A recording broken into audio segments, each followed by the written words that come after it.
warahmatullahi wabarakatuh. Selamat datang Dr. Prima. Assalamualaikum warahmatullahi wabarakatuh. Kami mohon maaf atas keterlambatan pelaksanaan ini. Kita sudah terlambat 10 menit ya. Selamat datang para peserta webinar. Kita hari ini akan sharing COVID-19 bersama dengan Dr. Prima Sujana. Beliau adalah spesialis penyakit dalam, konsultan tropical infection. Mungkin sudah banyak sekali hal-hal yang kita dengar tentang COVID-19 ini. Jadi mungkin waktunya untuk mencek dan recheck dan meluruskan berita mana sih yang benar. Mudah-mudahan Dr. Prima Sujana bisa memberikan sedikit informasi yang lebih menenangkan begitu, Dok. Mangga untuk waktunya mungkin dibuka dulu oleh Pak Tevin sebagai manajer pembinaan. Untuk waktunya kami persilakan. Terima kasih Dr. Rena. Assalamualaikum warahmatullahi wabarakatuh. Waalaikumsalam warahmatullahi wabarakatuh. Alhamdulillah wa syukurillah. Pertama-tama kita panjatkan syukur kehadirat Allah Subhanahu wa taala masih sehat dan masih bisa berinteraksi dalam webinar YAKES yang kedua. Yang pertama sehari yang lalu. Terima kasih pada rekan-rekan semua se-Indonesia, baik pegawai maupun pensiunan telah bergabung. Dan khususnya pada Dr. Prima, terima kasih telah bergabung dan telah menyisihkan waktunya dalam kesibukan untuk berinteraksi dengan kita se-Indonesia. Wilujeng sumping Kang Prima. Hatur nuhun. Siap.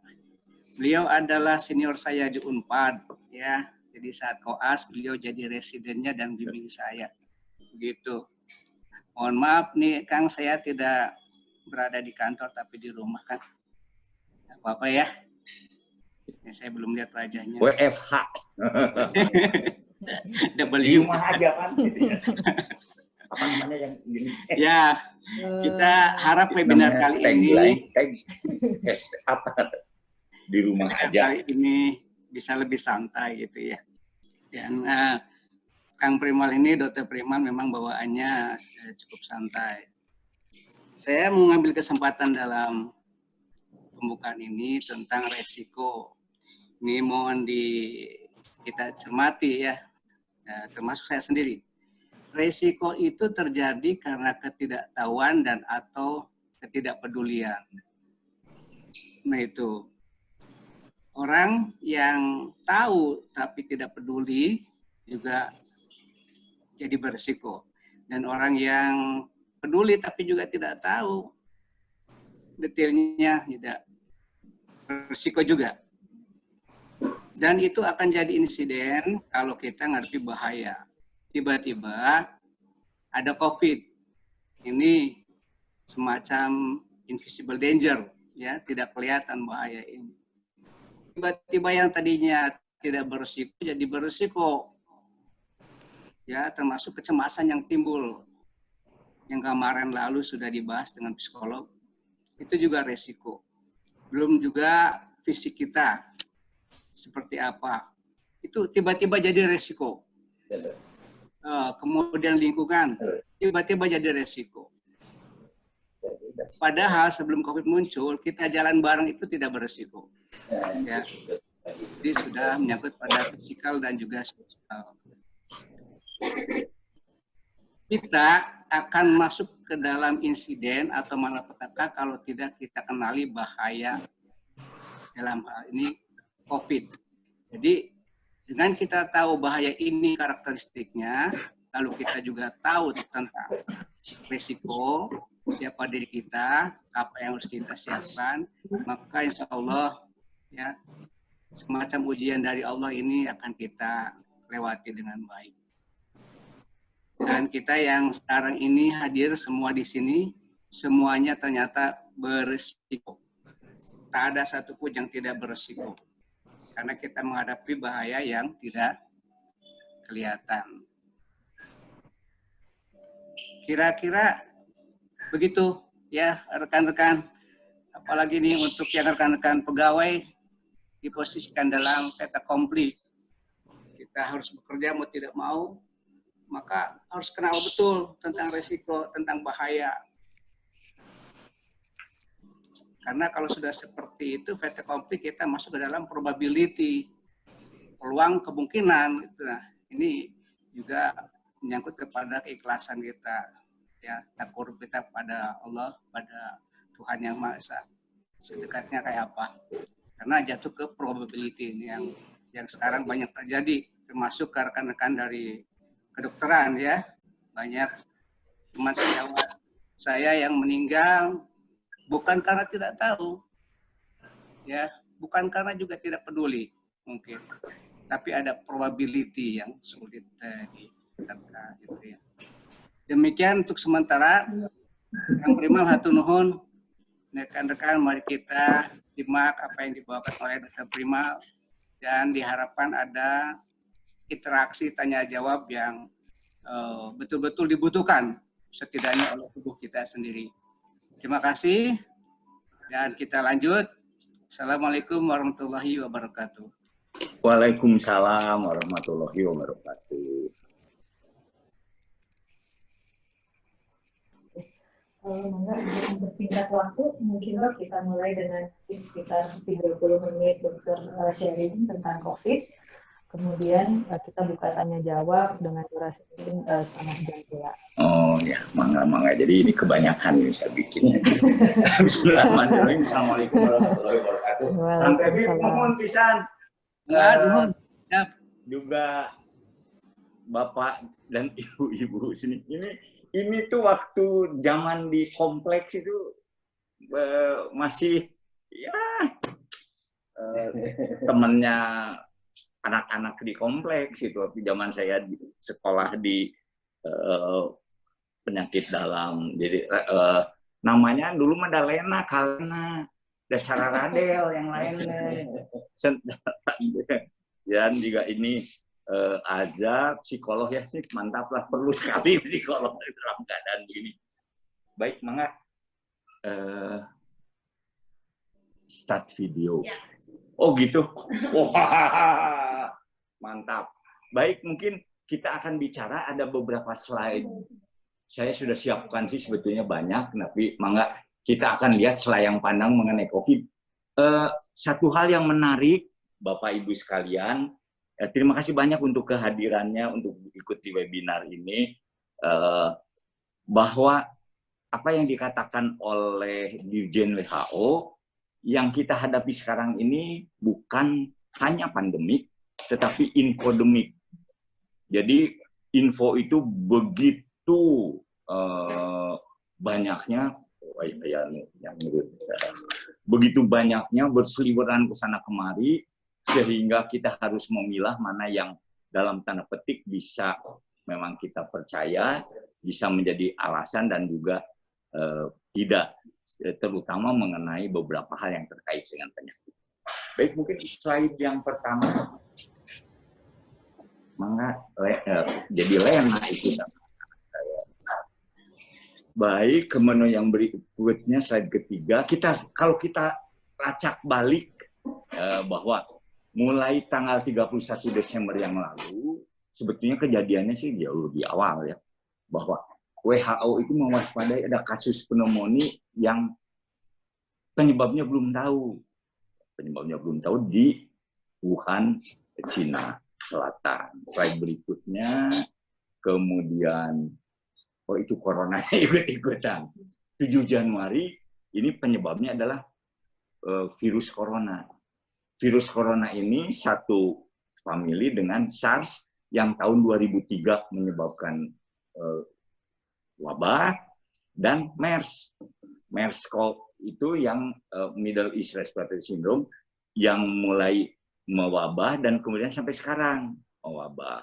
Sehingga mulai 11 Februari disebut ini sebagai COVID. Sebelumnya virusnya disebut novel coronavirus. Karena kalau novel coronavirus baru itu, SARS juga dulu disebutnya novel.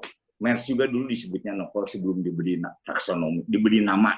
Nah, sekarang resmi nama virusnya SARS SARS-CoV-2 karena SARS-CoV-1 tahun 2003 dan penyakitnya disebut COVID-19.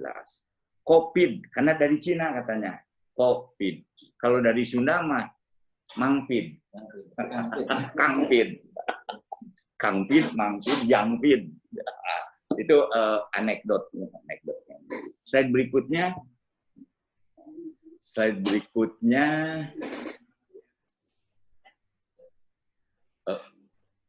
Selanjutnya. Ya, selanjutnya. Iya, nah mulai tanggal 30 Januari WHO menyatakan bahwa ini pandemi. Artinya tidak ada satu daerah pun di seluruh dunia ini yang tidak terdampak oleh virus COVID-19 ini. Slide berikutnya. Nah ini ada cerita yang menarik mengenai Dr. Li Wenliang. Sebelumnya beliau menyatakan dia spesialis mata gitu. Menyatakan bahwa dia melihat beberapa pasiennya itu pasien pneumonia dan penyebabnya mirip SARS tahun 2003. Nah, tetapi ternyata terabaikan sehingga akhirnya beliau juga meninggal dan kemudian dinyatakan diakui bahwa apa yang beliau katakan itu benar dan kemudian kita ternyata sampai sekarang kita memang sedang dalam wabah yang disebut dengan COVID-19. Slide berikutnya masih muda meninggal. Nah, sekarang kita lihat. Awalnya WHO baru mulai melaporkan pada tanggal 20 Januari. Sedangkan Desember sudah ada kasus. Terbatas di Cina, Jepang, Korea Selatan, dan Thailand. Kasusnya hanya segini. Korea Selatan ada 1, Jepang 1, Thailand 2. Dan yang di luar Cina itu adalah ekspor dari Wuhan. Jadi semuanya itu dari Wuhan pergi keluar dan tercatat di negara-negara tersebut 1. Di Cina juga terbatas, hanya di provinsi Hubei, Wuhan, di Guangdong, di Shanghai dan Beijing yang dekat. Slide berikutnya, kemudian kita lihat waktu itu yang meninggal ada 6 di Wuhan, 278 yang konfirmasi positif, artinya ada yang 12 kritis. Slide berikutnya. Nah, sekarang tadi pagi saya baru download laporan WHO terakhir di seluruh dunia sudah hampir 2 juta kasus yang positif.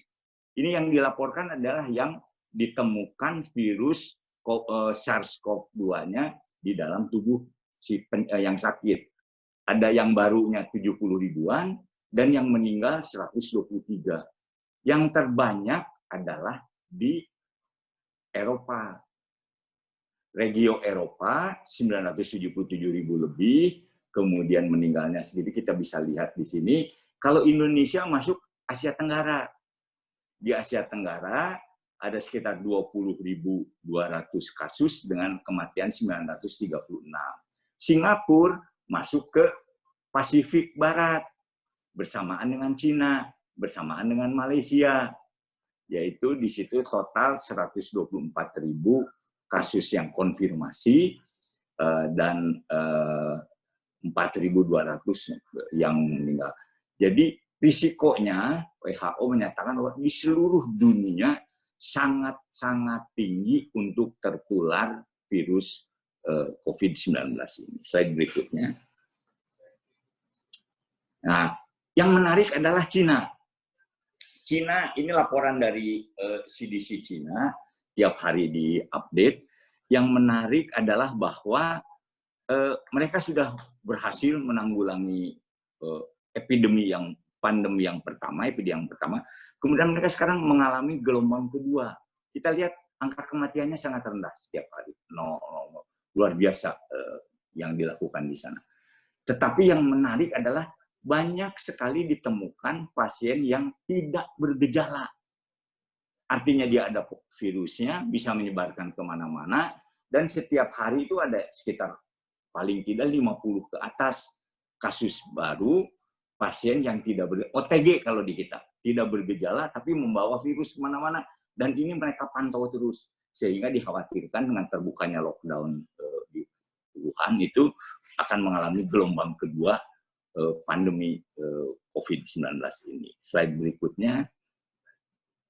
Di Indonesia pada tanggal 2 Maret kita heboh ketika Pak Presiden Jokowi melaporkan ada 2 kasus dari Depok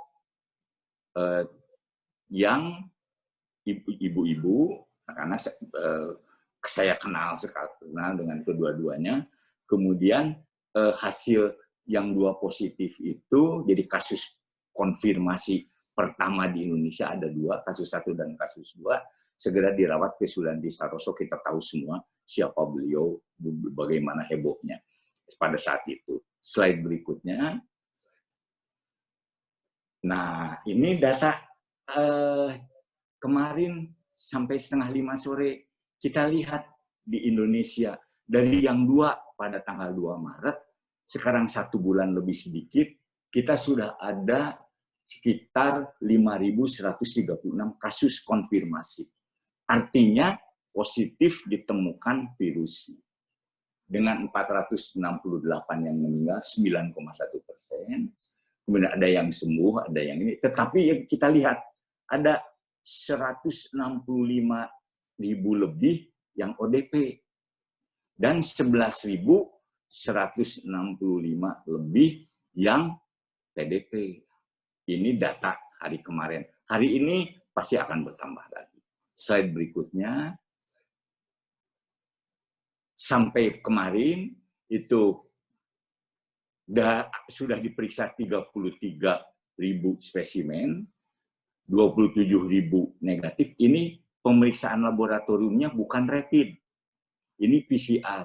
Kalau yang ODP dan PDP sedang menunggu pemeriksaan laboratorium yang berikutnya. Jadi kita lihat bahwa kasusnya sembuh. Nah, yang dibuat di dalam tanda petik menjadi tranquilizer, menjadi penenang adalah bahwa katanya yang meninggal kan hanya 9,1%.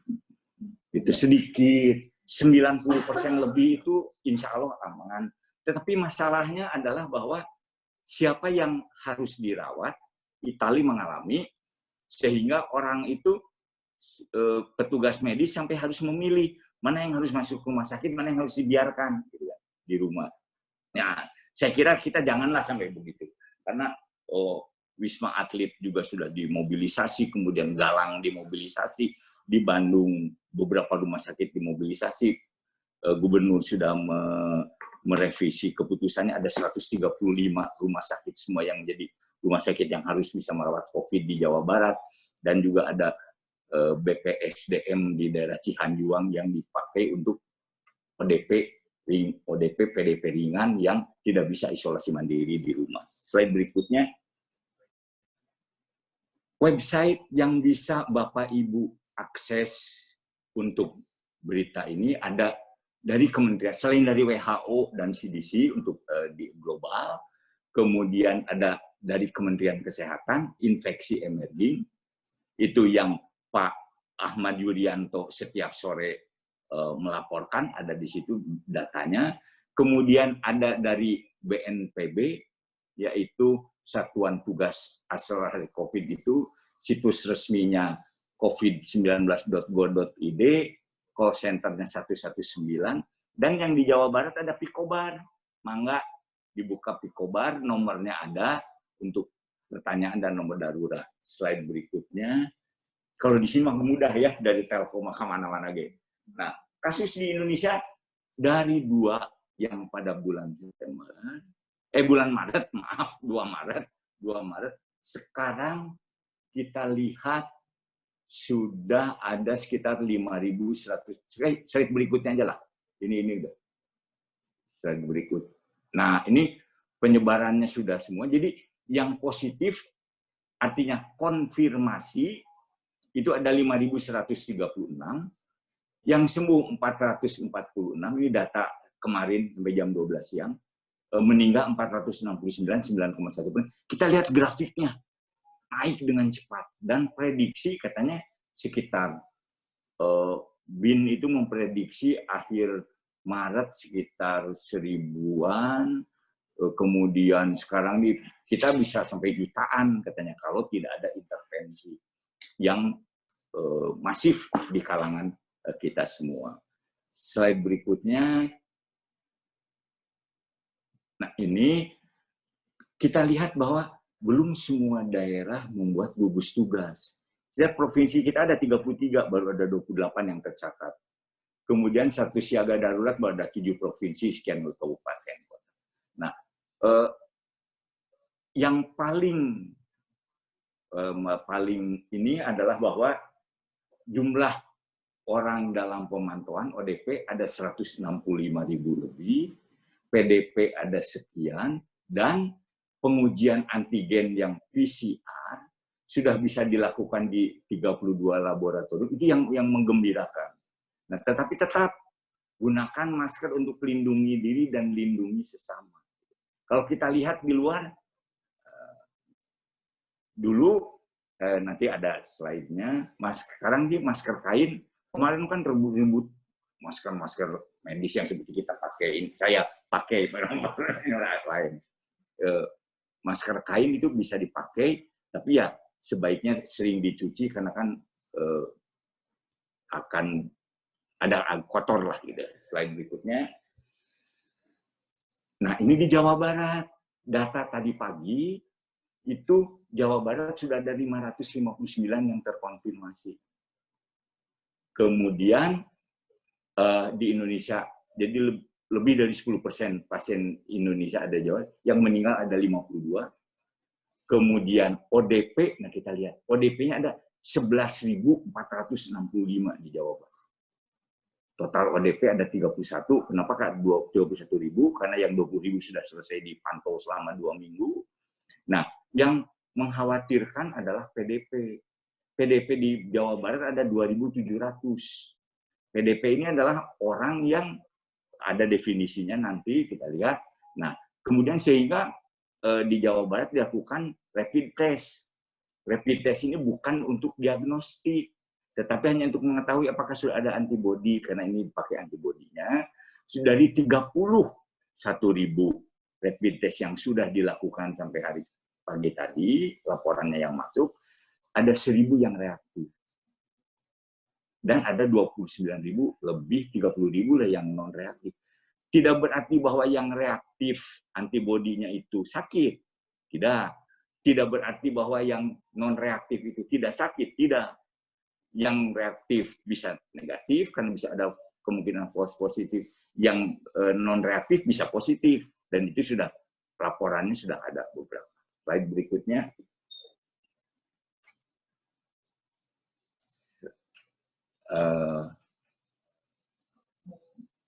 Slide berikutnya. Nah, ini di Singapura.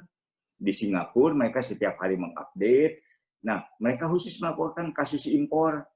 Ada 568 pada sampai tanggal 14 April. Slide berikutnya. Kemudian yang meninggal hanya 10. Meninggal hanya 10, yang dari sekian banyak 1.315 kasus aktif yang masih dirawat, itu sekitar hanya 10 yang meninggalnya. Slide berikutnya. Nah, yang menarik adalah bahwa hanya penyakit ini yang membuat orang yang ingin bersenang-senang menjadi sengsara. Kita tahu persis ini ada beberapa kapal pesiar, salah satu yang terkenal Diamond Princess. Dari 3.700 orang yang terkena ini ada sekitar 700 lebih, datanya sudah agak lama, 28 Februari pertama kali dilaporkan, dan yang meninggal sekarang sudah 28 hari. 28 hari itu tidak ada pertambahan kasus baru, tapi yang meninggalnya bertambah, ada sekitar 12 orang gitu yang meninggalnya. Jadi dikurung semua ini, dan beberapa ABK yang berasal dari Indonesia sudah dipulangkan, kemudian di karantina di lokasi, dan juga ada yang positif, ada juga yang negatif. Slide berikutnya. Nah, sekarang virus corona, kalau corona ini mau bagus ya. Nah, sebenarnya virus corona itu ada di mana-mana. Awalnya adalah dia penyebab pilek kedua setelah rhinovirus. Jadi kalau kita pilek itu kedua paling mungkin virus corona. Tahun 37 pertama kali bisa diisolasi, biasanya pada hewan. Nah, kemudian tahun 60 pertama kali pada manusia ditemukan, bisa dikultur dengan pada orang yang dengan keluhannya pilek. batuk pilek. Slide berikutnya.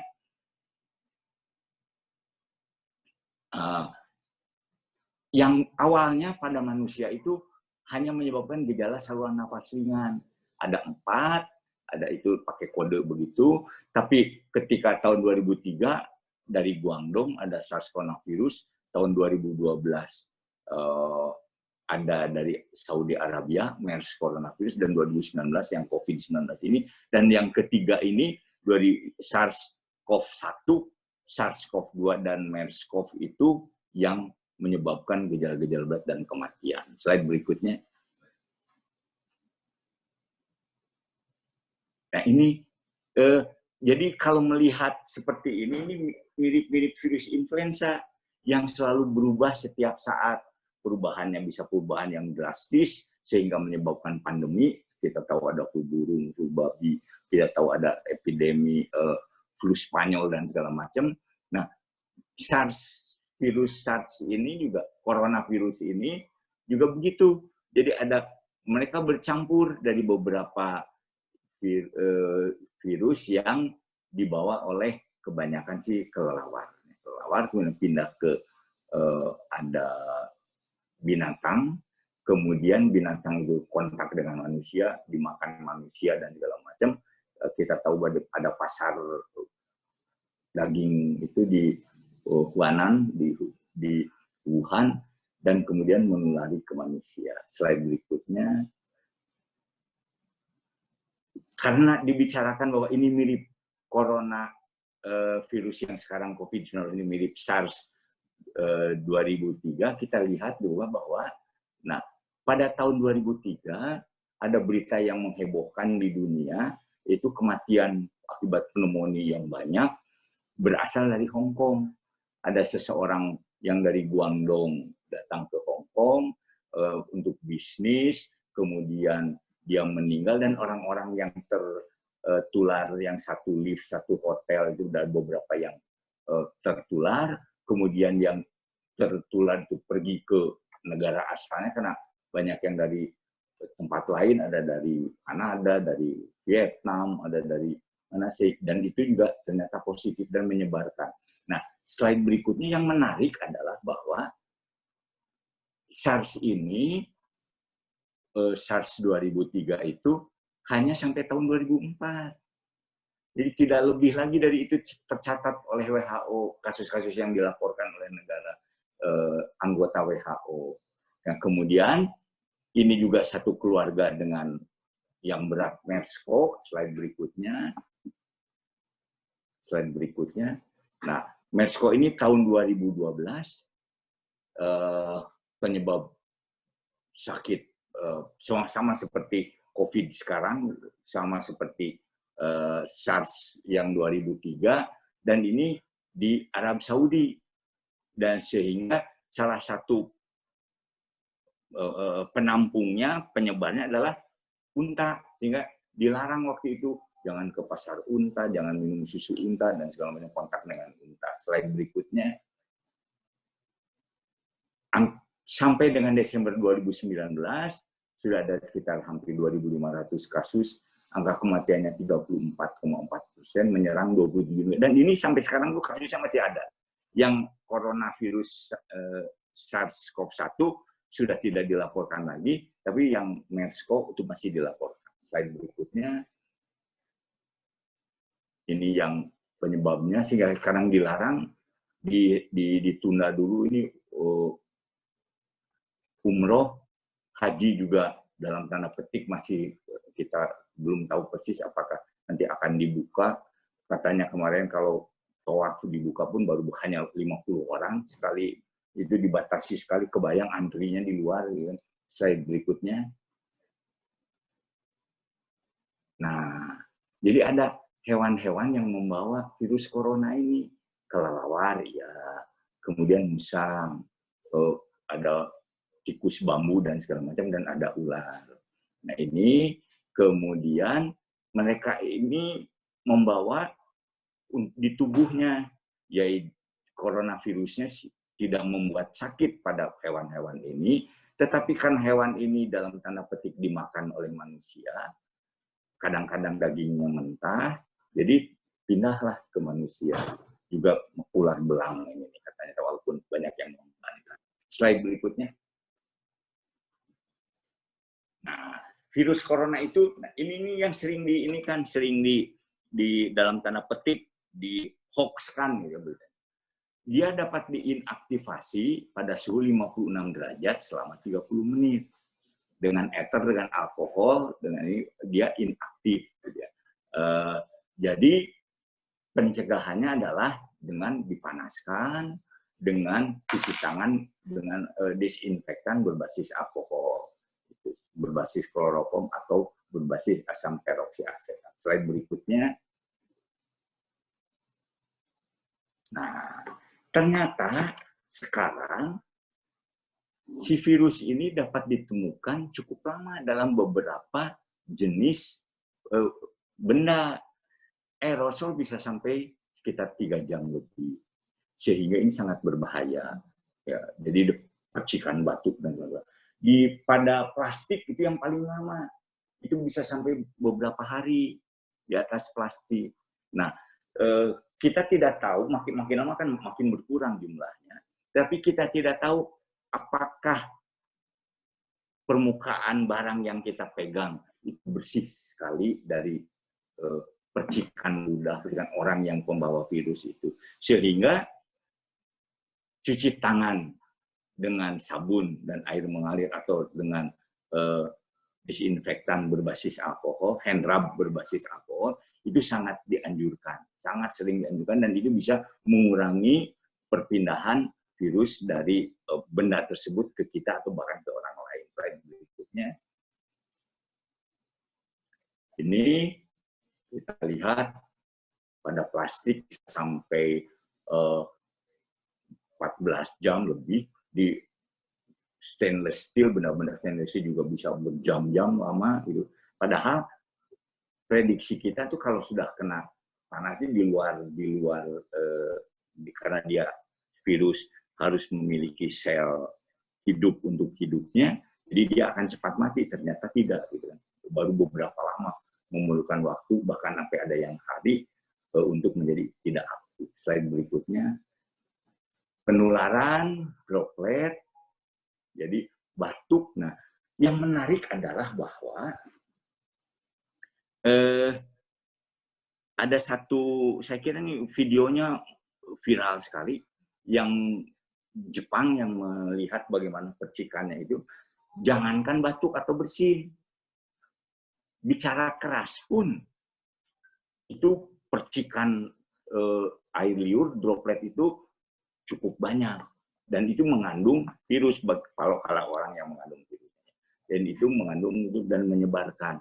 Nah, memang droplet itu rata-rata tidak pernah lebih dari 2 meter, selalu kurang, sehingga distancing itu sekitar 1 meter sampai 2 meter.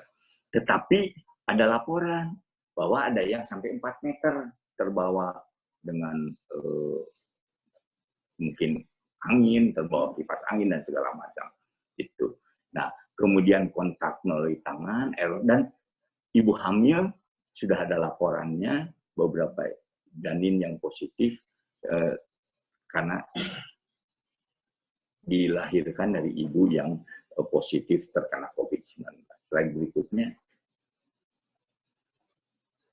Kita ada pedoman ini, karena tadi kan kita ada ODP, ada PDP, kita ada ODP, kita lihat bagaimana definisinya yang ada di Indonesia. Mangga. Nah, ya, jadi ada PDP, ada orang dalam pemantauan, ada orang tanpa gejala, dan ada kasus konfirmasi. Kasus konfirmasi pasti karena sudah virusnya ketemu positif. Gitu. Slide berikutnya. Nah, definisinya ribet banget gitu. Jadi kalau kita harus baca bahwa pasien dalam pengawasan PDP yang tadi ada 11.000 adalah orang dengan ISPA, yaitu demam, batuk pilek, pneumonia ringan, tidak ada penyebab lain, dan 14 hari terakhir sebelum timbul gejala memiliki riwayat perjalanan atau tinggal di negara yang melaporkan transit. Nah, sekarang Jawa Barat adalah transmisi lokal. Kota Bandung, tidak Jawa Barat, Kota Bandung. Kalau kita lihat di itu kan Kota Bandung sudah transmisi lokal. Jadi kalau ada yang batuk pilek di sini, jadi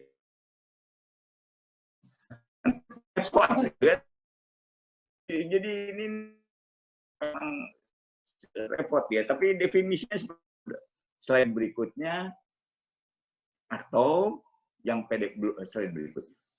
Yang PDP itu adalah orang yang demam dan ISPA. Ini yang slide berikutnya. Nah, memiliki kontak dengan kasus konfirmasi COVID-19.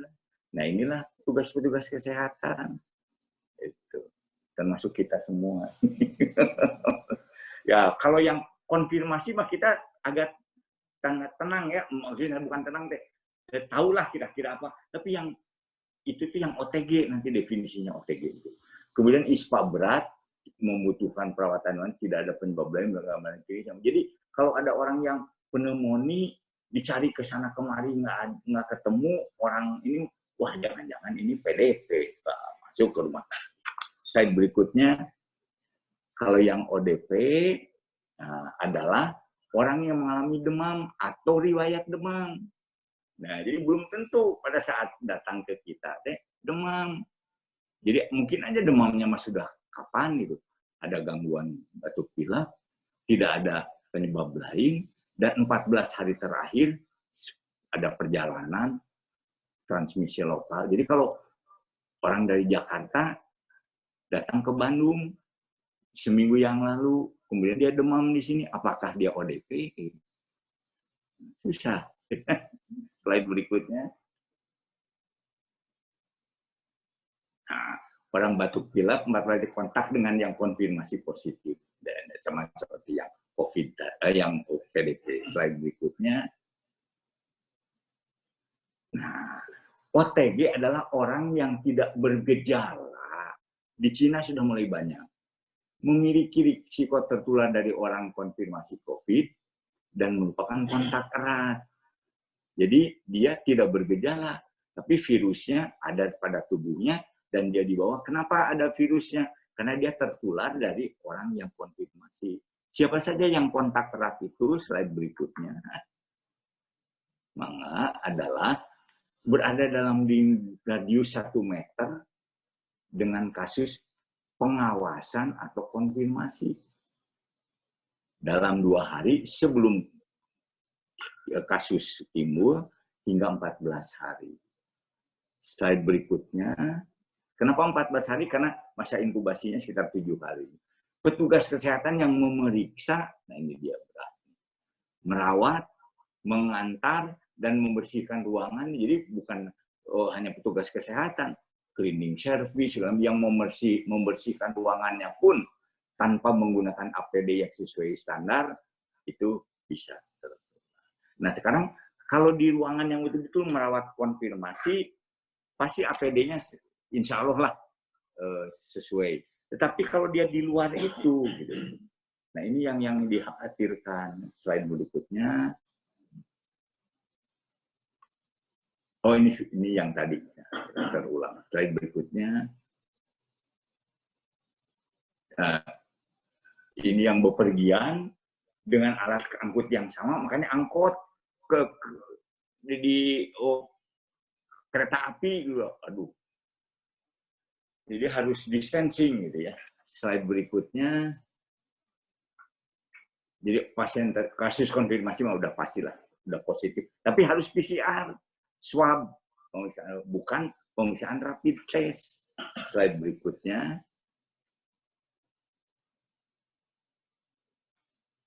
Nah, apa yang harus dilakukan?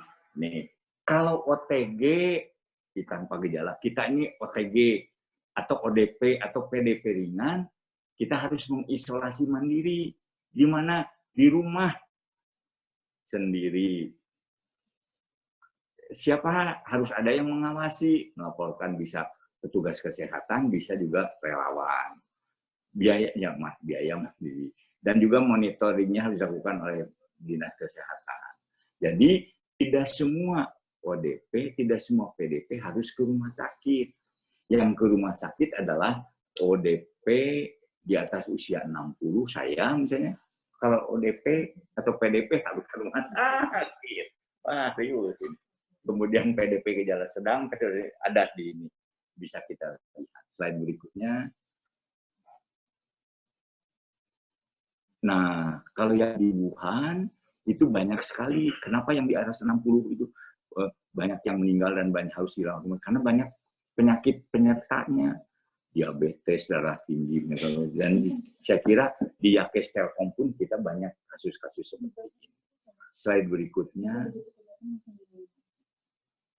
Ini yang gejala yang non-spesifiknya tidak disebutnya penyakit yang tidak berkomplikasi, ada nyeri kepalanya, seperti batuk pilek. Kadang-kadang di Singapura itu yang denggi, DBD, sudah positif DBD 2 orang, kemudian ternyata dia kena COVID. Jadi ada false positif untuk pemeriksaannya. Jadi ada cross positif gitu. Awalnya diduga DBD, kemudian ternyata dia kena COVID, sehingga seluruh bangsal yang merawat DBD itu diisolasi menjadi ditangani sebagai COVID. Slide berikutnya. Ini gambaran foto paru-parunya. Ini yang berat gitu kan, makanya banyak yang meninggal. Slide berikutnya. Nah, ini kenapa kelelawar katanya? Karena kelelawar itu memiliki kemampuan terbang yang luar biasa. Sehingga sedaerah Cina itu ada penelitiannya, sedaerah Cina itu memang kelelawarnya ada di mana-mana. Dan dia membawa beratus-ratus jenis virus yang tidak menyebabkan sakit. Sehingga ada di medsos itu ada pesan dari kelelawar. Saya itu menampung segala banyak jenis virus agar tidak menyerang manusia virusnya. Tapi tolong jangan diganggu sayanya. Nah, ketika saya diganggu maka virusnya berpindah. Slide berikutnya. Ini distribusinya di Cina. Slide berikutnya. Sekiranya di Indonesia juga mungkin seperti ini. Slide berikutnya. Nah, ini pasar yang kemarin menjadi sumber wabahnya itu. Daging mentah segala macam dijual di sana. Penanganannya kurang higienis dan segala macam. Slide berikutnya. Sekarang penularan, pengobatan. Nah, masalahnya adalah slide berikutnya. Belum ada obat yang spesifik. Harus diisolasi. Nah, kemudian obat dibutkan, ada obat malaria, kloroquin, hidroksikloroquin. Obat anti-influenza dipakai. Obat HIV dipakai. Ada obat-obat untuk Ebola dipakai. Ada yang sudah disetujui itu Valifavir oleh POM Cina, tapi kemudian ditarik kembali karena tidak ini. Kemudian yang kloroquin itu, hidroksikloroquin, berdasarkan penelitian dari Brazil, ternyata dipertanyakan juga. Jadi semuanya masih serba ini. Tapi yang menarik dari Cina adalah bahwa mereka selain memakai yang dalam tanda petik Western medicine, mereka memakai yang tradisional Chinese medicine juga. TCM-nya luar biasa. Pabrik-pabrik jamu segala macam Cina itu diporsir, disuruh buat, dan dikirim ke Wuhan untuk masyarakat Wuhan. Slide berikutnya. Nah, ini kebanyakan sembuh, orang tua menjadi banyak yang lebih meninggal. Slide berikutnya. Ini ruang isolasinya, kebayang, menyendiri. Udahlah, slide berikutnya. Mudah-mudahan kita tidak jangan. Ini APD yang harus dipakai oleh petugas. Slide berikutnya. Nah, sehingga dipakailah robot. Di kita sudah ada yang Pak Erick Thohir itu membeli robot gitu kan, beberapa robot untuk melayani. Supaya apa? Supaya nanti tidak ada orang yang tertular lah. Mudah robot kali dibersihkan tuh. Dia juga tidak akan sakit. Gitu kan? Jadi untuk mengantarkan, untuk memotret, untuk meriksa. Dan untuk slide berikutnya mengantar makanan. Slide berikutnya robotnya. Nah, untuk mengantar makanan. Jadi tidak perlu petugas manusia, dia menggantikan untuk melakukan, sehingga risiko tertular dia sakit itu jangan jauh berkurang. Slide berikutnya, pencegahan. Nah ini yang penting bagi kita sih. Slide berikutnya, maka ini petugas APD di bawah juga sudah diukur suhu tubuh ketika akan masuk, ditembak pakai itu, kemudian harus cuci tangan. Kalau dia demam ya harus diperiksa. Slide berikutnya, di mana-mana ini. Slide berikutnya. Nah, jadi langkah yang paling efektif adalah kebersihan tangan. Cuci tangan, pakai air dan sabun juga. Air mengalir dan sabun kalau terlihat kotor, kalau tidak terlihat kotor, pakai hand sanitizer. Tinggal berkurang di mana-mana ini. Menghindari menyentuh, nah ini yang sulit. Menghindari menyentuh mata, hidung, dan mulut, terus terang, sangat sulit. Aduh, udah ini. Kemudian terapkan etika batuk bersin, itu lebih mudah dilaksanakan. Slide berikutnya, masker medis jika gejala pernafasan. Nah, ini kalau awalnya memang begini, tetapi di WHO juga masih begini, nanti kita akan lihat. Tapi CDC sudah menganjurkan, mau sehat mau tidak, pakailah masker. Untuk yang non medis pakai masker kain untuk gejala, dan kemudian untuk yang masker surgical sisakan untuk yang medis, karena di seluruh dunia APD ini sangat kekurangan, sangat kekurangan. WHO mengkhawatirkan keadaan. Minimal menjaga jarak 1 meter dari orang yang menjaga. Nah, kita tidak tahu apakah orang itu mengalami gangguan pernapasan, tapi ya udahlah jaga jarak 1 meter. Kan sekarang kalau rapat pun kursi sudah diatur, tidak boleh digusar geser, ada yang dikasih palang, gitu kan. Slide berikutnya. Mangga. Ini yang batik air kemarin. Nah, ini katanya harus makan vitamin C yang banyak. Belum tentu menurut WHO. Merokok apalagi, pada masker berlapis-lapis tidak, belum tentu ada gunanya, mungkin malah berbahaya, kita tidak bisa bernapas. Dan makan obat-obatan terutama antibiotik seperti kloroquine, hidroksikloroquine, itu kan menyebabkan gangguan irama jantung. Jadi kita harus sangat hati-hati. Slide berikutnya. Mangga. Nah, ini yang kan kalau inaktifnya itu suhu 56 derajat selama 30 menit. Sehingga kalau kita berjemur, itu virus akan mati. Enggak, mana ada yang tahan berjemur di suhu 56 derajat? Gosong. Mana yang tahan mandi dengan suhu 56 derajat? Tapi ada hal-hal lain yang lebih di luar untuk membunuh virus-virus ini. Slide berikutnya. Slide berikutnya.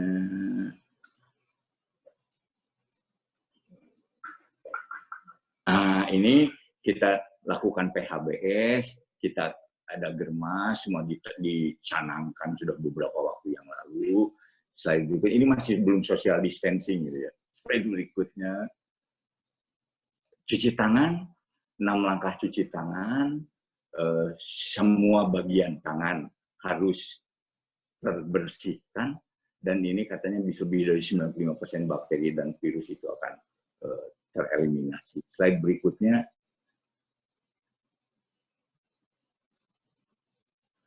Nah, jadi wash your hand, cuci tangan yang sering. Kemudian kenapa? Kapan harus cuci tangan? Ada banyak sekali, setelah batuk, bersin, merawat orang yang sedang sakit, mau makan, sudah dari toilet dan segala macam. Slide berikutnya ini ada di website WHO dan di Kementerian Kesehatan pun sudah ada. Slide berikutnya.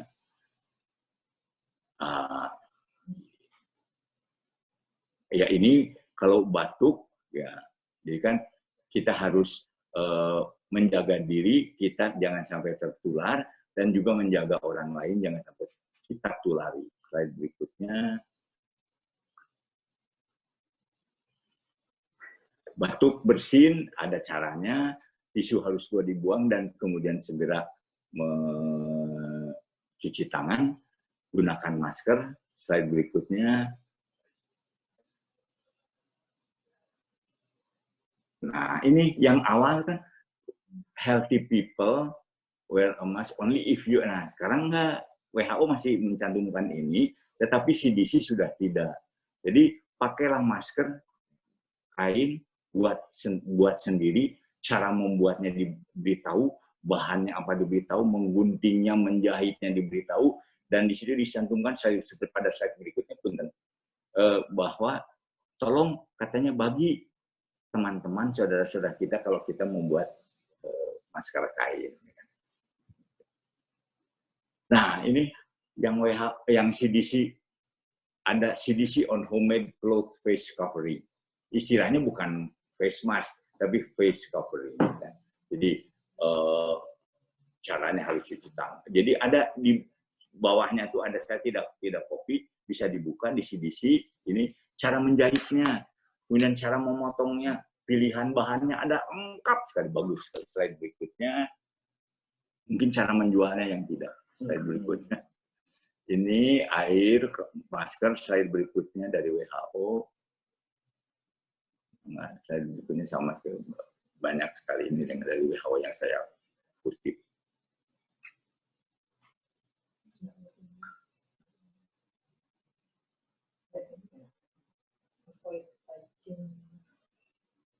Ya, sudah. Ada, dan memakai maskernya harus benar. Jangan sampai, mungkin karena ketidaktahuan, ada satu slide yang sangat menarik, gitu, menunjukkan kita ketidaktahuan di mana yang ditutupi itu mata. Gitu. Kemudian ya, memang corona tidak terlihat walaupun mata dibuka juga. Tetapi bukan itu maksudnya, masker itu menutupi. Hanya aspek komunikasi, aspek penyuluhan, dan aspek. Saya kira itu yang bisa saya sampaikan, Bapak Ibu sekalian. Mudah-mudahan ada manfaatnya. Bila ada yang akan disampaikan, maka seandainya bisa kita diskusikan, insya Allah. Tapi kalau tidak, kita bisa ada buka di sini. Kalau di sini mah masuk ke internet kan mudah sekali. Assalamualaikum warahmatullahi wabarakatuh. Waalaikumsalam warahmatullahi wabarakatuh.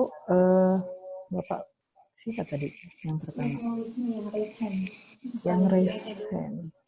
Mungkin Azza bisa bantu coba ini karena di saya nggak kelihatan. Bapak Wisnu. Yang masuk Q&A ditunggu sebentar ya. Pertanyaan kita mulai dari yang raise hand dulu ya. Ini sudah ada 2 orang atas nama Bapak Wisnu Aji Prasetya. Silahkan Pak.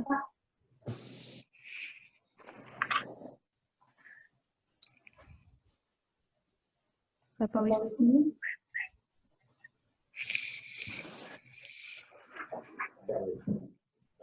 Oke, belum ya. Selanjutnya Ibu Retno Kurniawati. Silakan Ibu, saya ingin bertanya. Mohon untuk mic-nya di-unmute dulu. Oh, nggak jadi bertanya. Oke, berlanjut ke Bapak Yayat. Silakan Bapak Yayat. Bapak Yayat.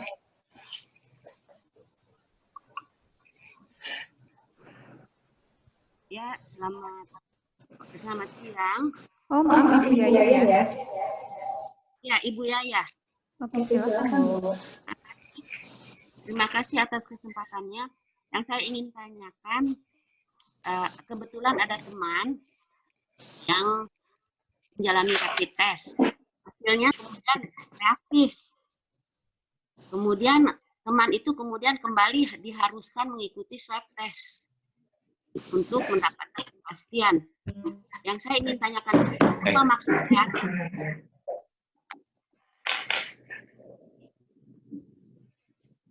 Gimana? Maaf Ibu, boleh diulang lebih kencang lagi suaranya? Sepertinya mic-nya agak jauh ya. Iya. Nah ya, udah cukup. Ya, jelas Silakan Bu. diulang. Mangga Bu Yaya. Nuhun, mangga, nuhun, atur nuhun. Ibu di mana? Ibu linggih di mana? Teman dari Makassar, Pak. Oh, Makassar ya Allah. Ada teman tetangga melakukan karena keluarganya ada yang positif COVID, mereka melakukan rapid test. Hasil rapid test itu ternyata reaktif. Jadi mereka harus melakukan swab test kembali. Nah, yang saya itu apa yang dimaksud dengan reaktif, Pak? Sehingga diharuskan melaksanakan swab. Ya, makasih Pak. Terima kasih Ibu Yaya. Yang disebut dengan reaktif itu artinya positif Bu hasilnya. Berarti karena rapid test yang dilakukan di kita sekarang ini berbasis antibodi. Antibodi itu anti yang ada di dalam tubuh untuk melawan virus atau bakteri tertentu. Katakanlah di sini kita virus COVID lah, ya. Nah, jadi si orang itu sudah memiliki anti terhadap virus COVID.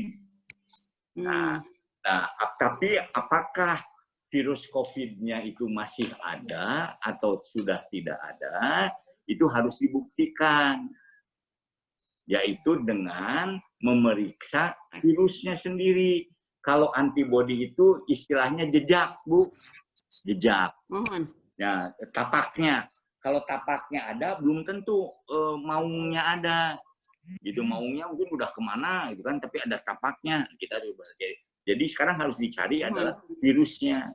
Nah, maka untuk mencari virusnya, pemeriksaannya adalah pemeriksaan dengan memeriksa antigen PCR, PCR polymerase, dan itu dilakukan dengan swab apus tenggorok dan apus nasofaring hidung, bukan hidung, nasofaring hidung di belakang lagi.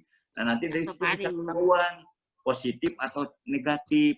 Kalau positif berarti dia masih ada virusnya. Dan membawa virusnya, Bu, virus COVID-nya, sehingga berpotensi untuk menulari lingkungannya.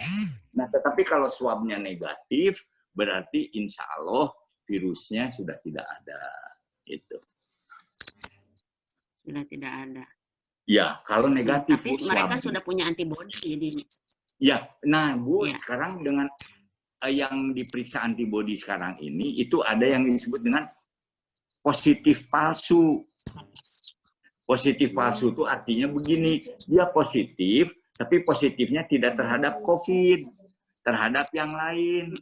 Karena kan yang satu keluarga dengan COVID ini banyak sekali. Kemudian juga di laporan di Singapura sudah terbukti bahwa ada penderita dengan demam berdarah ternyata COVID. Jadi mungkin aja dia menderita penyakit lain, bukan COVID-19, tapi antibodinya yang diperiksa oleh reagen yang itu positif. Sehingga pemerintah kan mengeluarkan mana-mana reagen rapid yang boleh dipakai. Sebab kalau sembarangan ya hasilnya seperti begitu. Bisa positif padahal negatif, bisa negatif positif gitu, Bu. Suaranya putus-putus, Pak. Oh gitu, mudah-mudahan menjawab, Bu. Ya begitu, Bu. Ya, terima kasih Pak. Sami-sami. Assalamualaikum warahmatullahi wabarakatuh.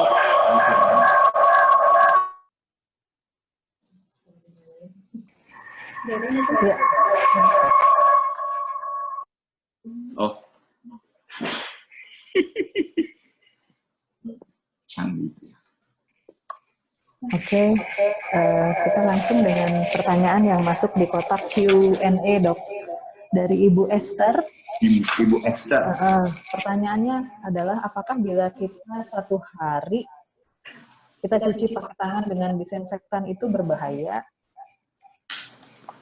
Oh ini apakah bila Ibu Esther, terima kasih banyak Ibu Esther untuk pertanyaannya. Bila satu hari tangan kita cuci tangan pakai disinfektan tidak berbahaya, Bu, begini, yang kita pakai adalah disinfektan. Ya, hand sanitizer itu didesain sedemikian rupa sehingga insya Allah aman terhadap kulit kita, kecuali bagi orang yang sensitif. Jadi ada orang yang alergi terhadap itu, ya itu jelas tidak dianjurkan, harus cari dengan yang lain.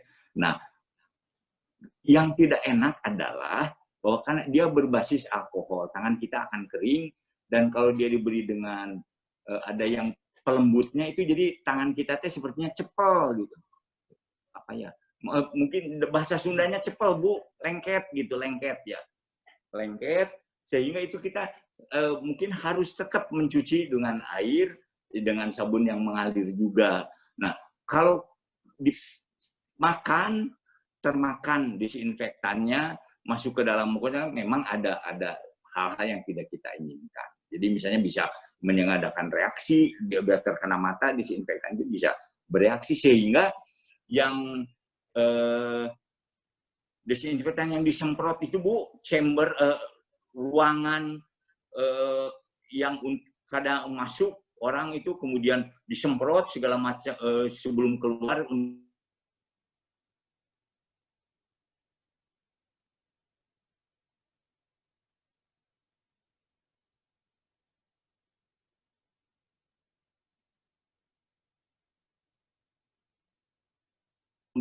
Dipakai untuk membersihkan benda-benda yang disinfektan itu, kemudian juga yang chamber itu dipakai untuk orang yang sudah berpakaian lengkap, APD lengkap, sebelum keluar ke ruangan yang dalam tanda petik di luar daerah virus COVID-nya. Mungkin mudah-mudahan bisa menjawab. Nah, apakah ada pertanyaan lagi dari Pak Adi? Boleh langsung? Apakah asap rokok dari penderita corona dapat menularkan ke orang lain? Sebaiknya mah jangan merokok lah, itu bagaimana? Itu aja. Kalau asap merokok, kalau ini sebab ini pertanyaannya dilematis, jawabannya juga betul. Kalau misalnya nanti dikatakan tidak menularkan, gitu kan, nanti semua merokok. Gitu kan? WHO sudah menyarankan bahwa rokok itu tidak sebaiknya dihindari merokok, walaupun tidak ada corona. Nah, memang awalnya begini, saya cerita aja lah, bahwa pada 92 kasus pertama di Cina yang dilaporkan, itu ada yang iseng melihat, kok yang masuk menjadi gawat dan yang meninggal itu banyak yang merokok, banyak yang tidak merokok. Yang merokok mah aman-aman saja. Itu. Jadi akhirnya ada mengambil kesimpulan, wah, merokok itu bisa melindungi. Padahal yang merokok itu meninggal sebelum masuk ke rumah sakit gitu.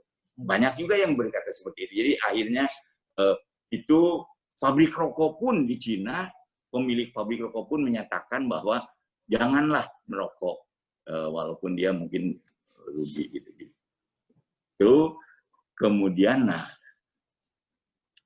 ada kasus ibu-ibu di Semarang terpapar COVID-19 dari penjual sayur keliling. Bagaimana antisipasi hal ini? Belanja di supermarket juga riskan kalau begitu. Padahal itu memang diperbolehkan buka oleh pemerintah. Pencegahannya dua, Bu. Satu, kenakan masker. Kedua, jaga jarak. Sebab jaga jarak lebih dari 1 meter lah. Nah, tetapi ada kondisi-kondisi kalau menjual dengan pedagang sayur atau di supermarket, kondisi-kondisi yang tidak mungkin lebih dari 1 meter. Jaga jarak itu tidak dimungkinkan, sehingga CDC menganjurkan pakailah masker walaupun kita sehat, dalam tanda petik ini mengurangi paparan virus COVID tertular dari orang lain ke kita, dari kita ke orang lain. Jadi itu yang paling penting adalah pencegahan. Nah, kalau sudah yang COVID-nya sudah positif, tentu harus segera melaporkan ke dinas kesehatan setempat, ke puskesmas, ke rumah sakit, bahkan ke satgas COVID yang ada di di Semarang, sehingga bisa dilakukan tindak lanjut yang semestinya. Kalau memang dibuka, kalau supermarket ditutup, aduh, kebayang mau cari makan dari mana gitu kan. Kemudian, kenapa di Indonesia korban meninggal dari kalangan dokter?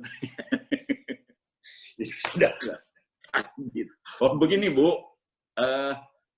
kalau dicermati,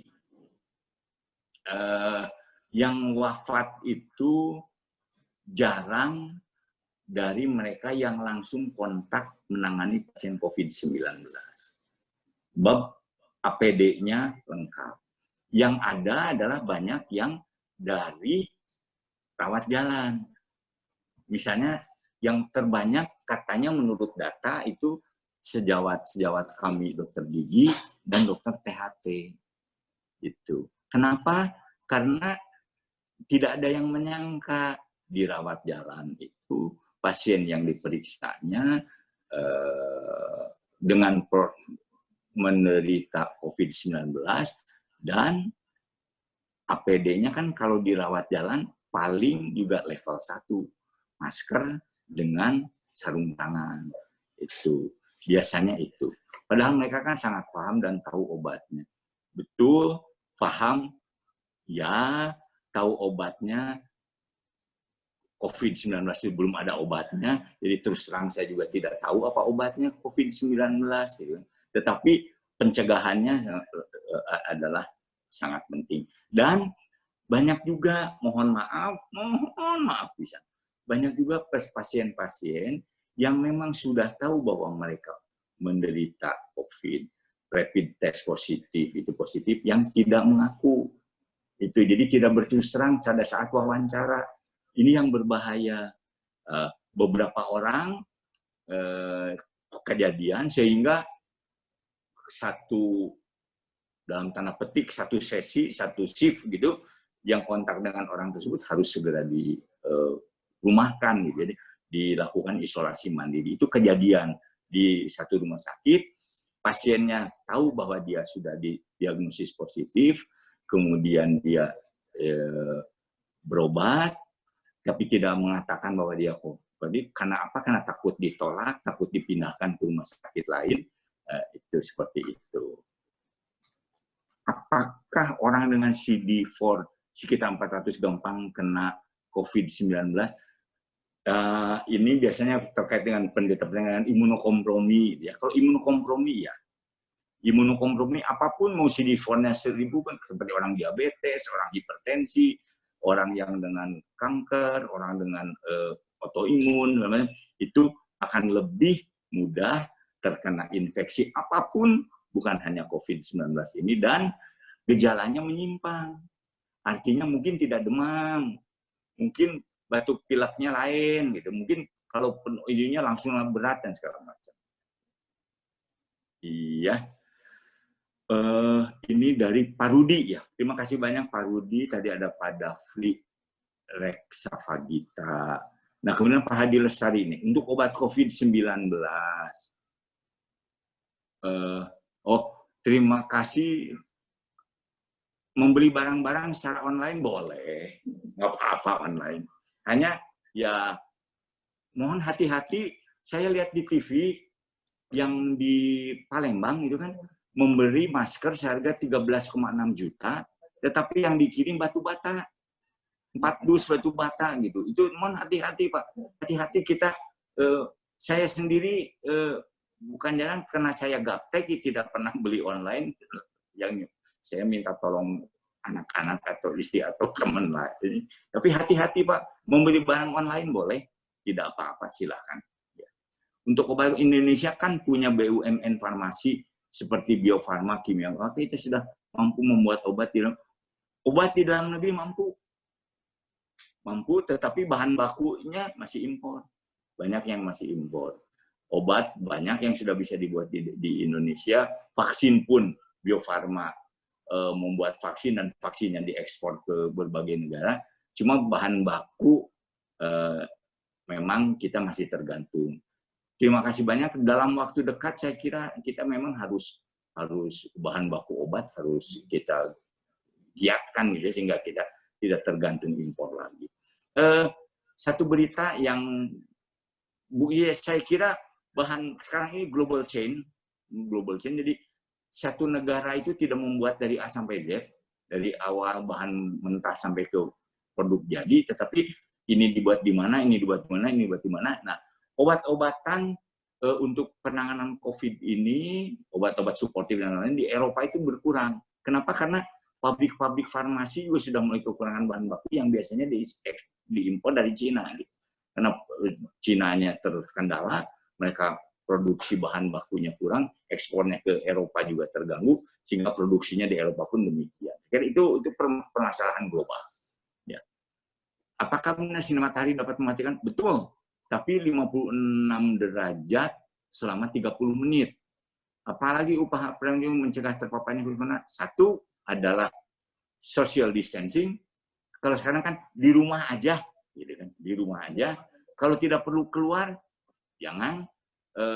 Hindari kerumunan, kemudian memakai masker, cuci tangan yang sering, secara berkala, bukan yang sering. Jadi kayak itu ya obsesif kompulsif, ya. Cuci tangan secara berkala. Itu insya Allah bisa mencegah kita terpapar virus corona. Apakah obat-obat ARV yang rutin dikonsumsi menolong menghindari penyakit? Menghindari penyakit tidak. Obat-obat lopinavir, ritonavir itu dipakai untuk mereka yang sudah confirm, kemudian menderita sakit yang berat. Jadi supaya tidak terhindar dari penyakit virus corona kita mengkonsumsi ARV, enggak, tidak. Itu hanya untuk terapi. Terima kasih Pak Rudi dan Pak Hermana Supriyadi. Iya, dokter, apakah benar? Untuk yang pernah Pak Dafri lagi nih, untuk yang sudah kena mana nanti? Nah ini, yang pernah sembuh benar akan membentuk imunitas? Benar, betul sekali, imunitas ada, cuma imunitasnya berapa lama bertahan?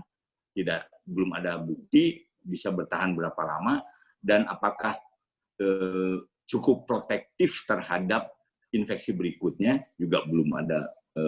Kenapa? Karena kejadian di Jepang, di Cina, itu orang-orang yang sudah pernah kena sakit COVID-19, kemudian bisa dirawat jalan, pulang dari rumah sakit, sembuh, sudah negatif, kemudian dia ternyata diperiksa di masyarakat positif lagi. Apakah itu terinfeksi baru atau memang masih ada, itu juga menjadi pertanyaan. Coronavirus kan ada hubungan dengan SARS dan MERS, juga bisa membuat ABC, kemudian muncul ya, betul. Sekarang saja yang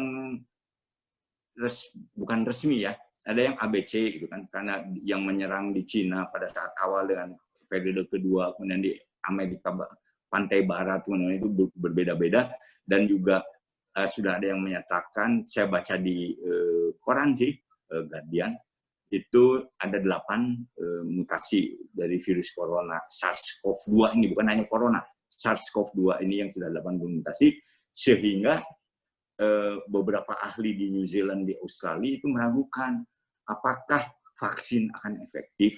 Kenapa? Karena di India, di Kerala baru ditemukan dari 1 orang SARS-CoV-2 yang mutasinya sangat baru. Satu-satunya itu yang baru dilaporkan. Jadi apakah vaksin juga akan bermanfaat? Tapi ya, nanti insya Allah.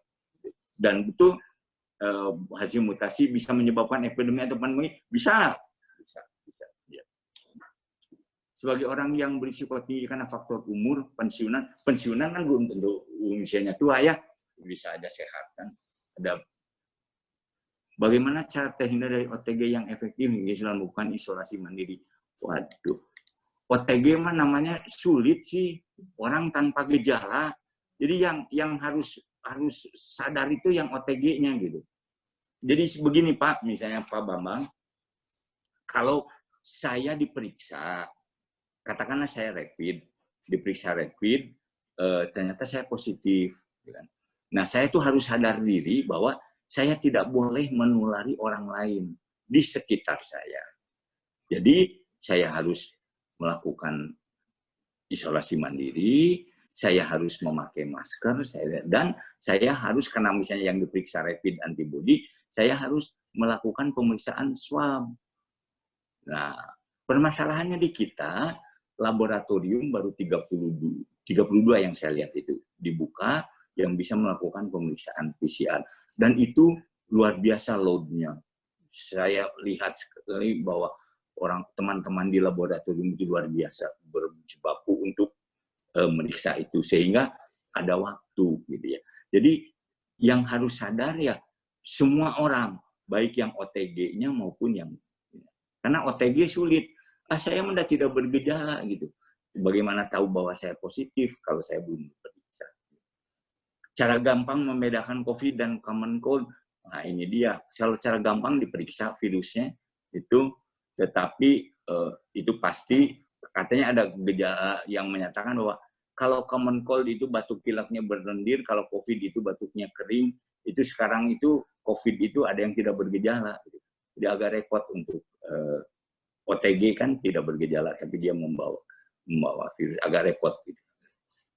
Terima kasih Ibu Ade kelihatannya, Ibu Ade Rahmani.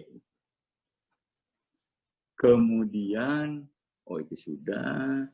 Mohon info bahan-bahan alami memperkuat ketahanan tubuh. Nah, ini. Kalau di Cina, Ibu ini harusnya Ade ya, Justina. Di Cina itu mereka sehari-hari pun sebelum corona, sebelum COVID ini, selalu ada 2 pengobatan, Western medicine dan TCM, Traditional Chinese Medicine. Itu ada yang menggabungkan, ada yang memisahkan. Jadi kita boleh memilih mau terapi yang mana.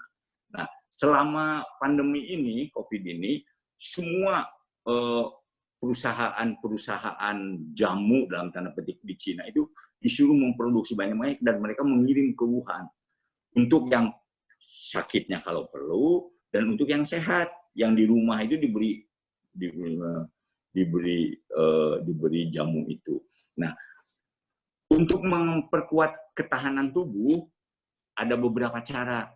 Pertama, tidur yang baik. Kedua, istirahat. Ketiga, ada vitamin D. Vitamin D itu memperkuat imunitas. Kemudian probiotik juga memperkuat imunitas. Kemudian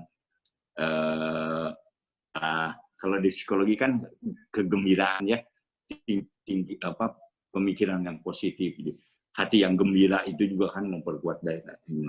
Bahan-bahan alami banyak sekali yang bisa meningkatkan imunitas, seperti misalnya ada echinacea, ada kemudian ginkgo, ada kemudian ginseng, ada banyak kunyit berbagai macam kunyit itu, zingiber, jahe juga itu bisa memperkuat daya tahan tubuh. Mangga silakan mana yang suka. Damang alhamdulillah biasa tepang sareng Anissa Maya yang mana? Terus lami tetepang insya Allah alhamdulillah ayeuna mangga mungkin kalau bisa dikirim pajaknya gitu ya. Mangga saya bagaimana cara mengurangi efek? Aduh. Nah, ini mah kebetulan ada di sini ada psikolog. Nanti ini kita minta Teh Aja untuk menjelaskan bagaimana cara mengurangi efek psikosomatis dari pandemi itu. Apakah mortality rate kematian untuk anak di bawah 5 tahun lebih besar kecil pada anak-anak kecil dibandingkan dengan pada yang dewasa. Yang makin tinggi itu di atas 70 tahun kemudian dengan komorbid. Dari data yang ada seperti itu. Mudah-mudahan tidak berubah. Mangga mungkin cara mengurangi biar hati tenang. Yang Ibu Anissa mengurangi efek cemas. Bantu jawab ya dok. Untuk yang pertanyaan dari Ibu Anissa, bagaimana caranya agar mengurangi efek psikosomatis dari pandemi COVID-19? Sebenarnya ya mungkin psikosomatis itu muncul karena kita cemas ya. Ini kan penyakitnya sudah banyak di mana-mana dan di Indonesia sendiri sudah cukup tinggi ini yang positifnya. Lalu untuk mengurangi efek psikosomatis sebenarnya kita tinggal melakukan preventif yang tadi sudah disebutkan banyak dari Dokter Prima, mulai dari menggunakan masker, membatasi physical distancing, membatasi untuk tidak keluar rumah, mencuci tangan, dan lain-lain. Jadi dengan kita sudah melakukan itu, tanamkan kepercayaan kepada diri bahwa insya Allah untuk kita terkena COVID sudah kecil sekali kemungkinannya gitu. Jadi sebaiknya Ibu Anissa ini kalau misalnya masih cemas, coba pantau info dari CDC, dari WHO, atau dari pemerintah terkait preventif agar tidak terkena COVID itu. Insya Allah itu sudah bisa membuat Ibu tenang. Oke, mungkin itu Dok. Ya, terima kasih. Alhamdulillah. Jadi ikut-ikutan nih. Insya Allah lebih tenang lah. Jadi kan artinya fight or flight gitu ya. Iya. Ya, kita harus fight. Kita sekarang harus udah fight. nggak bisa. Betul. Menyendiri juga. Iya. Di rumah aja liur. Baik, Mak. Itu Bu Anissa. Kemudian COVID-19 ini dari Bapak atau Ibu Harnindia, kelihatannya Ibu. Izin untuk COVID penyebaran ini droplet. Droplet apa saja kan? Droplet itu adalah percikan dari liur. Kalau kita, mohon maaf Bapak Ibu sekalian, saya minum dulu. Untung nggak kelihatannya.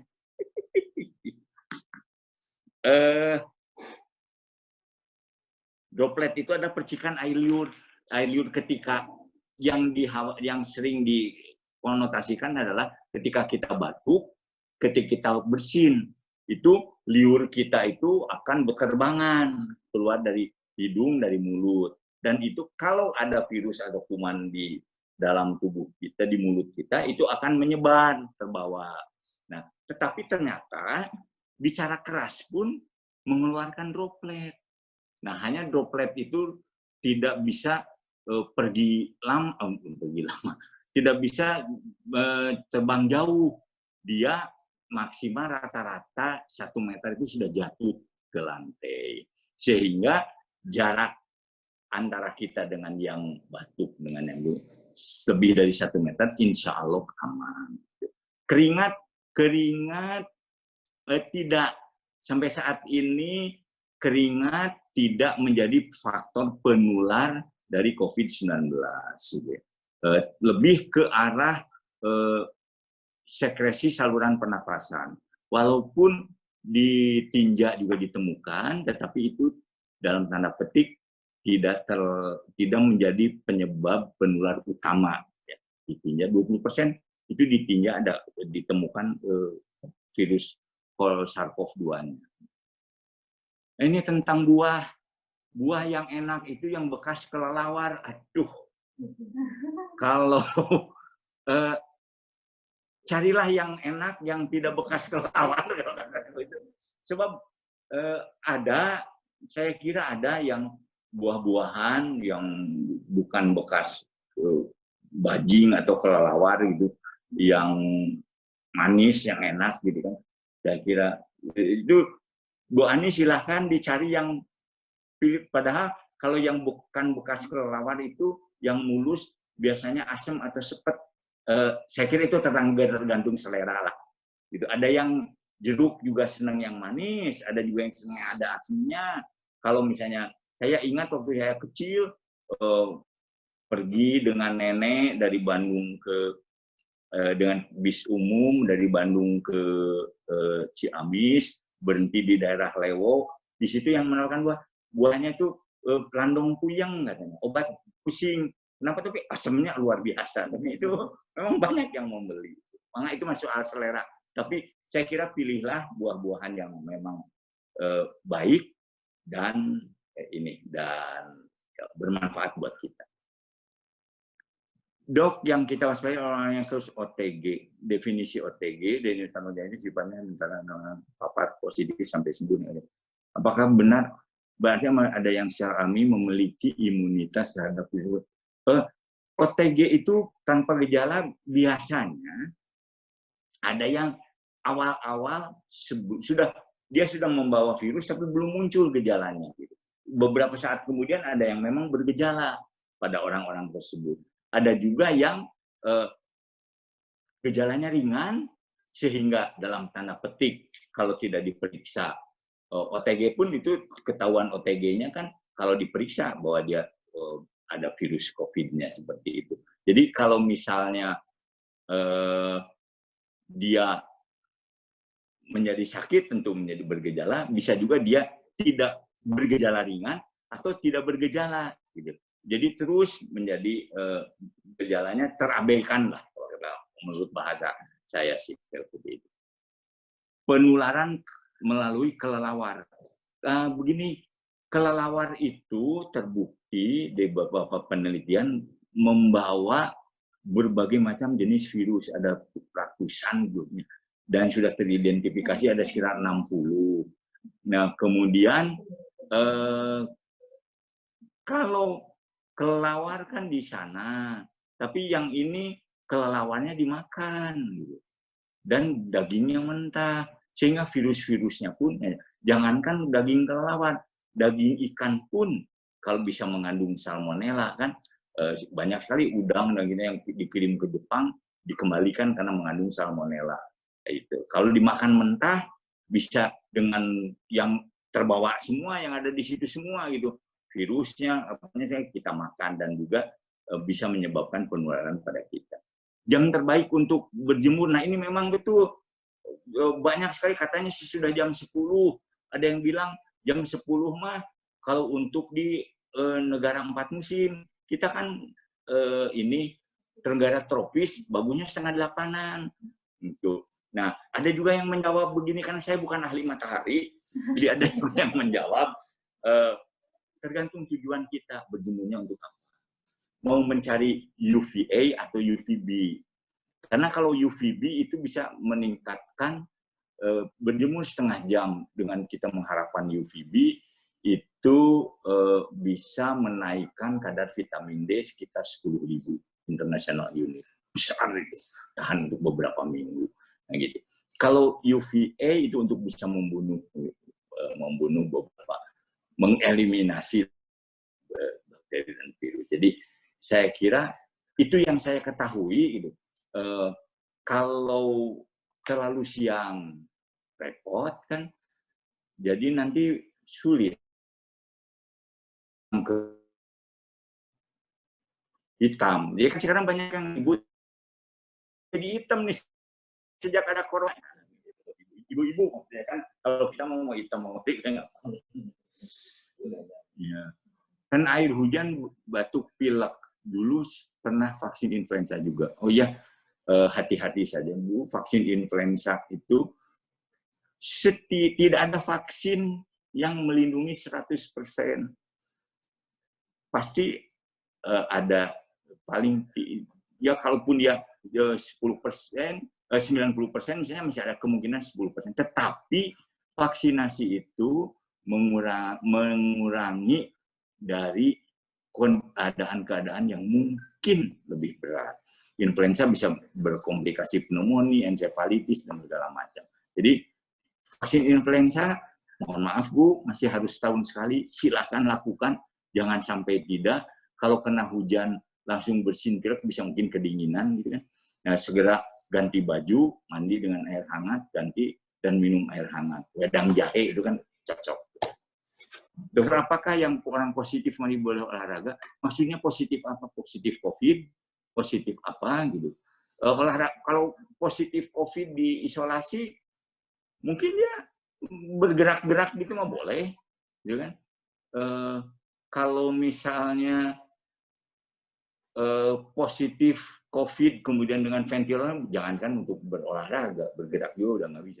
Tapi kalau misalnya seperti dalam kan yang ada beberapa pejabat kita yang positif, beliau mengisolasi mandiri, dirawat dan berolahraga, gerakan tangan, saya kira boleh. Penyebaran COVID mulai airborne juga. Iya, Begini, droplet.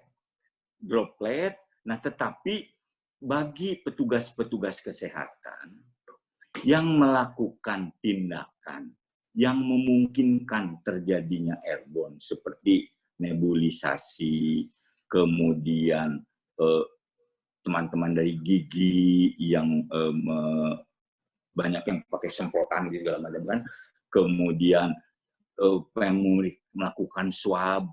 Nah, pada tindakan tersebut ada kemungkinan penyebaran secara airborne, apalagi ruangannya tertutup. Sehingga disarankan untuk memakai proteksi perlindungan seperti airborne. Tapi pada dasarnya adalah droplet. Untuk COVID-19 ya, kita minum suplemen memakai menjamin kita menjaga jarak, katanya itu berhubungan dengan tukang sayur ada yang terkena COVID-19. Ibu kalau menjamin mah, aduh rasanya berat ya. Kalau kita misalnya, tapi kan kita ikhtiar Bu, ikhtiar untuk tidak tertular, dan cara ikhtiarnya adalah ikhtiar yang maksimal, yaitu dengan yang sudah diberitahukan oleh pemerintah kita, bagaimana caranya untuk menghindari. Tetapi ya tentu kalau 100% ada jaminan untuk tidak tertular, saya kira belum tentu gitu. Kemungkinan ada, tapi sangat-sangat kecil dibandingkan dengan kita sembrono. Tetapi kita harus, sebab belum tentu kita tertular dari tukang sayur, malah mungkin kita menulari tukang sayur yang Ibu hadapi. Apakah pasien yang sudah dinyatakan sembuh bisa menularkan wabah? Kalau sembuh itu panduannya adalah ketika di swab 2 kali berturut-turut itu sudah negatif.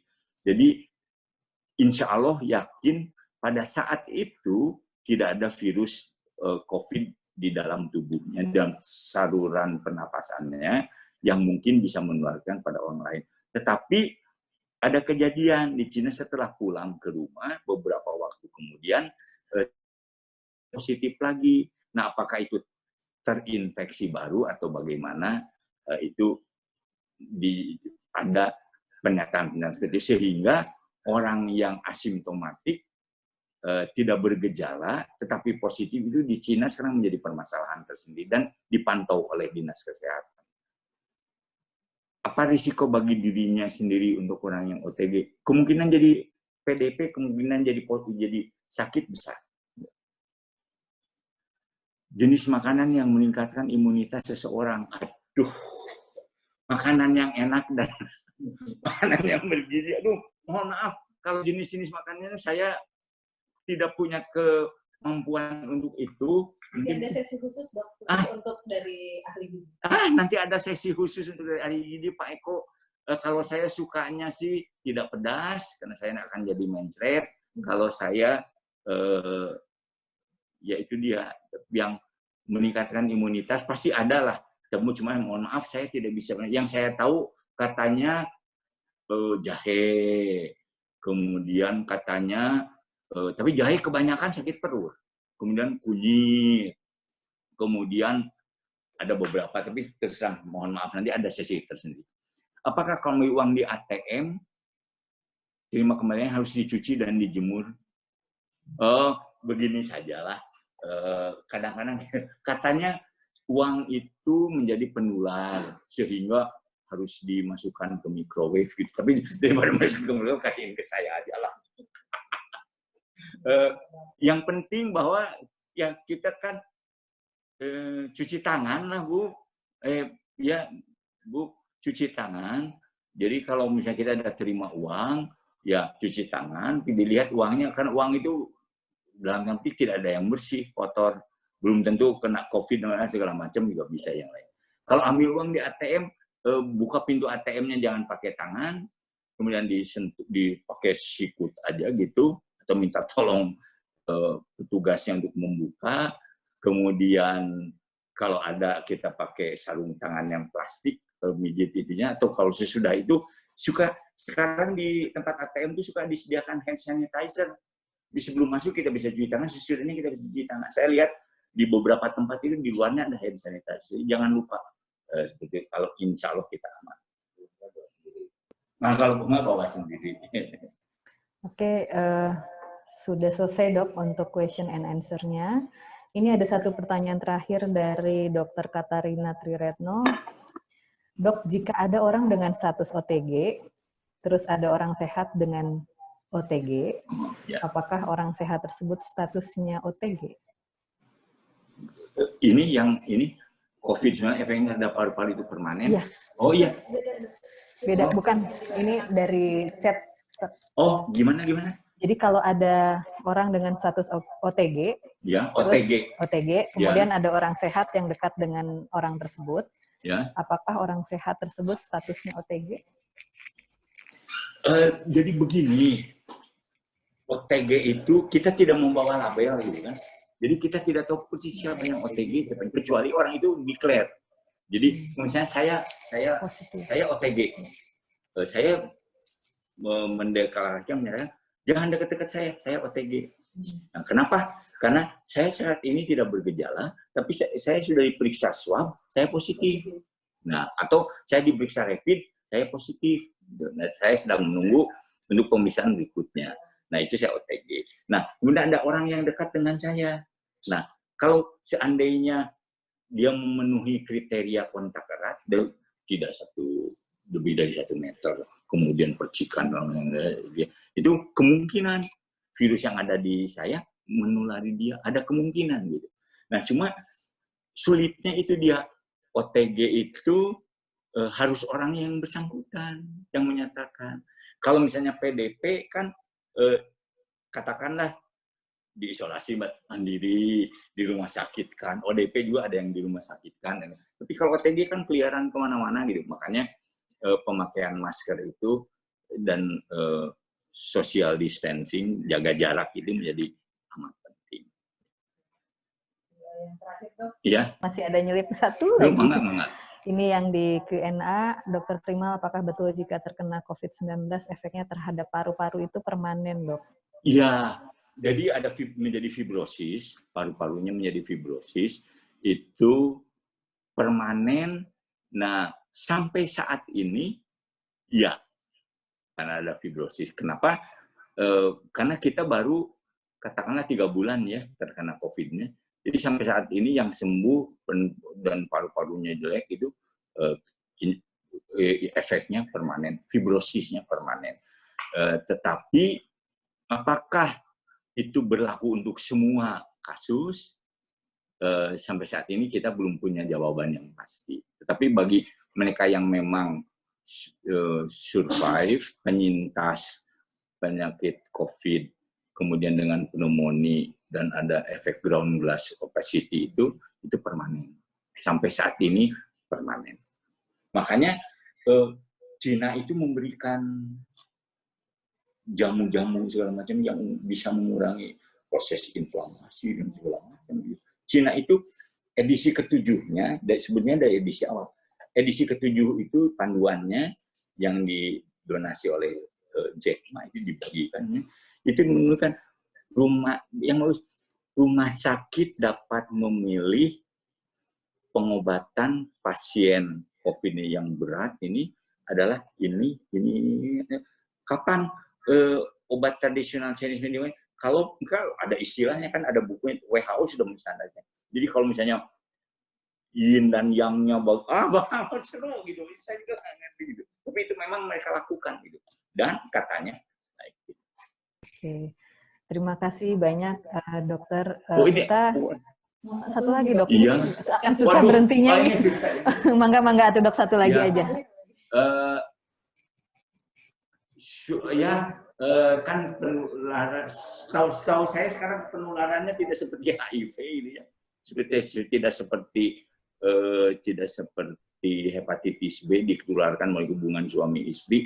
Hanya, hati-hati kalau ada yang salah satu positif, mereka itu lewat percikan, jadi kan tidak berciuman, tidak apa, itu yang repot. ketemu, aduh ini mah susah. Memang ini yang jadi masalah. Kalau kita jarak 1 meter susah. Ya memang dilema itu, dilema. Tetapi kalau memang negatif saya kira tidak ada masalah. Hanya ya kita tidak tahu kan kalau OTG, jadi berciuman saya kira itu harus dihindari.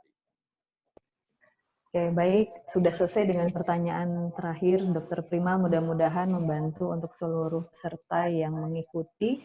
Hari ini ada, dari tadi mungkin maksimal ada di 115 peserta, Dok. Terima kasih banyak untuk sama-sama. Waktunya. Terima kasih banyak. Mudah-mudahan kita bisa ada manfaatnya dan kita bisa bertemu lagi di lain waktu. Saya tutup dengan Assalamualaikum warahmatullahi wabarakatuh. Waalaikumsalam.